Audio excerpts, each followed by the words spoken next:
proceed, yeah. Sorry. Mr. Chairman? Yes? Could we have clarification? You're on about all this water you're going to use for the slide. Absolutely, yeah, sure. Has it been included in the precept? What, the water? Yes. Well, our water supply in the park isn't metered. We pushed very hard to make sure we kept an unmetered supply, therefore we've got an unmetered supply. Have you got a metered supply here? We have indeed. We won't be filling the Bowser up here, we'll fill it up in the park. So you've got an unmetered supply We here? have indeed. Oh, that's interesting. Yeah, there was a push to actually remove it, but we managed to keep it. No, you may continue. I just wanted to comment there because there was a time when we used to have something called Holbeach in Bloom, and I understand that the, according to the minutes of the actual specific time, Holbeach in Bloom were told they couldn't have water from here because it wasn't in the precept. And a similar comment was made about electricity and usage of electricity by Councillor Hutchinson, I believe, for use in the park. There was an awful lot of opposition and pushing back with certain people against certain people doing. It's just saying if it was good enough for one, it's good for the goose and good for the gander. I absolutely agree. So therefore, what was said therefore in that meeting and on those minutes, I know we're going historical, and I apologise for this, Sandra, but if there's something historical there that Holbeach in Bloom were told to get water elsewhere, they couldn't get it from here, it was unmetered, and the excuse was in the precept, somebody's told a lie. You're telling me? And that again is something that is really bad. I could not agree more. And I'm sorry that I'm taking somebody to task over it, but somebody should be taken to task over that, and it should be perhaps raised as a point tonight that this morning you revealed that there was no meter and there was a supply, and on such and such a date it was told they couldn't use it because of the precept. Well, I'm sure that if you wish to raise it, then the chair would consider it, and I'm with you on this, Pat. At the end of the day, there was a lot of things done that were wrong in this council for many years, and we're slowly getting to the bottom of them and trying to put some of them right. I mean, historically, we've got we've got to look forward. And Yes. it's going forward is the main thing, and we know all this, and we support you and support Sandra and everything that's going on there. That's something. But when something like this comes up, I mean, you've got to use water in Netherfields. Maybe there wasn't meter at that time. No. No, there wasn't. No. Once you get a meter, Because once you meter, you can't get rid of it. yeah, that's it.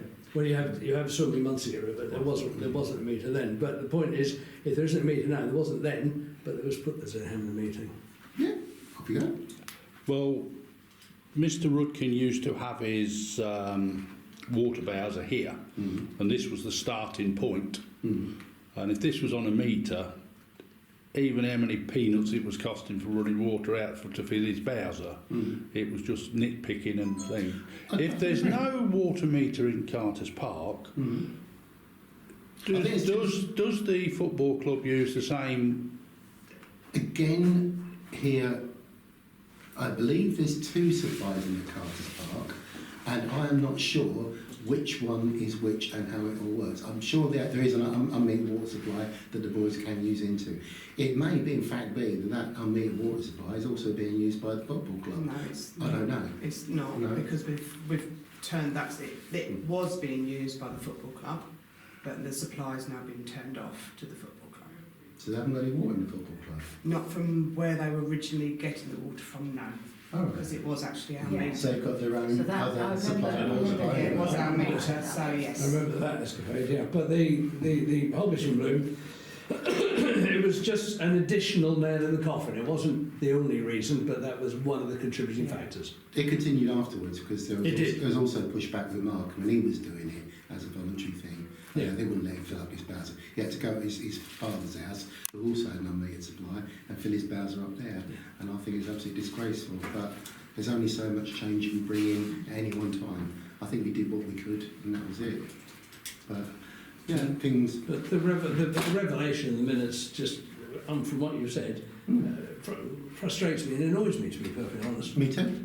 Me too. It doesn't take much to know me. Because we had a Holbeach in Bloom, and had we not had all these issues, we might still have a Holbeach in Bloom. Well, We might be having a future one coming very soon. Just watch this space. Well, let's hope that if we do, we look after it better than we did last lot. well, it used to cost him £8,500 a year to run that, and he had to raise an awful lot of money. Yes. And then the council dropped drop I can't say some too much, but I'm in liaison. This is me privately out Yeah. of parish. It's not parish council related at all.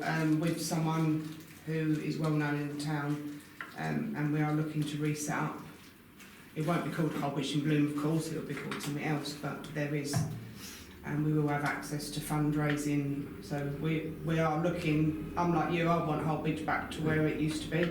Well, I think it's important. Yeah. I mean, I'm sorry, I'm digressed from No. we're out of the meeting and everything So else. there are plans. Yeah. There are plans It's like outside. the planters there. They were licensed, I think Lincolnshire County Council gave them to somebody, and I've then got round Holbeach and circles with this. yeah, and to then be honest. Holbeach and Bloom then had the rights to had the rights to use them, but I don't think it ever came back, or whoever has done from I it. can update that. a Yeah, little I'll bit say more. we've gone around. I contacted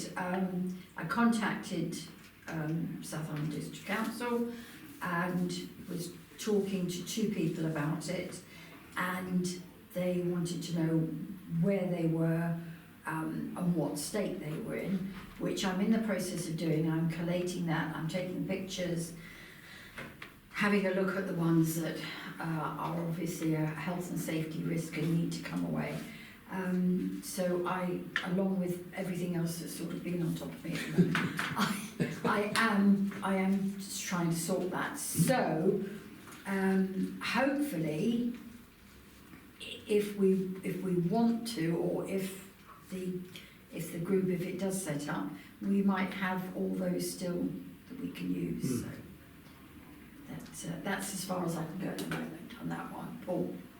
They used to have the licence. Mr. Rudkin used to have the licence because they're actually LCC because they're classified as street furniture, Yeah. and he used to have the licence. Well, we're having a meeting with Mr. Rudkin, so hopefully he will Because enlighten us a bit Isabel and more. Sophie went and replanted the two near Woolies, Yeah.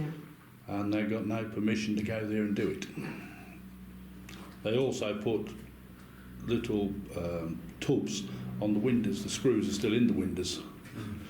And I said, yeah, listed building, wooden windows, and you're putting plants on there that's going to keep it wet to rot. They got removed, but the screws never got took out. Okay, where was Woolies? Sorry, that was before. And QDs. 2 days, yeah. Yes, Cold, 2 days. Yeah, historically we always call it Woolies. Woolies, yeah. Okay. But it was like the person who sort of raised that on Facebook was Carol Kenyon, Yeah. and I corrected her on a couple of things on that one. And I also pointed out that she was at the meeting when the water was banned, Yeah. and I don't think she liked that. No. No. No. Absolutely shocking. Yeah. But there's been a lot of shocking things happening. Anyway. Right, haven't there? So Yeah. there you are. We just have to change it now, won't we? That's all we can do.